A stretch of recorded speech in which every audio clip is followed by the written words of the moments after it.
Box office దగ్గర sensational కలెక్షన్లతో mass ఊచకోతకొస్తూ దూసుకుపోతున్న విక్టరీ వెంకటేష్, అనిల్ రావిపూడిల కాంబినేషన్ లో రూపొందిన సంక్రాంతికి వస్తున్నాం ప్రతిరోజు కలెక్షన్ల పరంగా ఎక్సలెంట్ హోల్డ్ ను చూపించగా, వీకెండ్ తర్వాత వర్కింగ్ డేస్ లో కొంచెం స్లో అయినా ఇప్పుడు 12వ రోజు తిరిగి ఎక్సలెంట్ కలెక్షన్లతో దుమ్ము దులిపేసింది. బాక్సాఫీస్ దగ్గర 4 కోట్లకు పైగా షేర్ అందుకోవడం ఖాయం అనుకుంటే 12వ రోజు ఏకంగా 4.9 కోట్ల రేంజ్ లో షేర్ ను వసూలు చేసి మాస్ బీభత్సం సృష్టించింది. టాలీవుడ్ లో బిగ్గెస్ట్ పాన్ ఇండియా బడ్జెట్ తో తెరకెక్కిన RRR మూవీ 12వ రోజు 4.88 కోట్ల రేంజ్ లో షేర్ అందుకొని టాప్ 2 లో నిలిస్తే, RRR ను క్రాస్ చేసేసిన సంక్రాంతికి వస్తున్నాం సినిమా 4.9 కోట్ల షేర్ తో 12వ రోజు all time top 2 highest collection ను సొంతం చేసుకున్న సినిమాగా నిలిచింది. ఫస్ట్ ప్లేస్ బాహుబలి 2 మూవీ ఇప్పటికీ 5.49 కోట్ల షేర్ తో లీడ్ ను సాధించి టాప్ ప్లేస్ లో దూసుకుపోతూ ఉండటం విశేషం. సంక్రాంతికి వస్తున్నాం లాంటి medium budget movie pan India movies కి ధీటుగా కలెక్షన్ ను సొంతం చేసుకోవడం గ్రేట్ అనే చెప్పాలి. ఫస్ట్ ప్లేస్ లో బాహుబలి 2 5.49 కోట్ల షేర్ తో, రెండో ప్లేస్ లో సంక్రాంతికి వస్తున్నాం 4.9 కోట్ల షేర్ తో, తర్వాత RRR మూవీ 4.88 కోట్ల షేర్ తో, పుష్ప 2 3.07 కోట్ల షేర్ తో,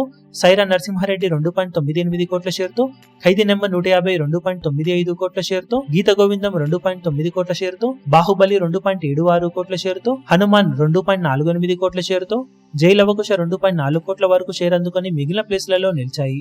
దాదాపు అన్ని పాన్ ఇండియా మూవీస్ మధ్యన ఒక సంక్రాంతికి వస్తున్న మాత్రమే రీజనల్ మూవీగా బిగ్గెస్ట్ రికార్డును 12వ రోజు సొంతం చేసుకుని మాస్ రచ్చ చేసింది. ఈ వీడియో మీకు నచ్చినట్లయితే లైక్ చేయండి, షేర్ చేయండి, ఛానల్ ను సబ్స్క్రైబ్ చేయడం మాత్రం మరవకండి. ఏ చిన్న అప్డేట్ ను మిస్ అవ్వకూడదు అనుకుంటే బెల్ ఐకాన్ ను ప్రెస్ చేయండి.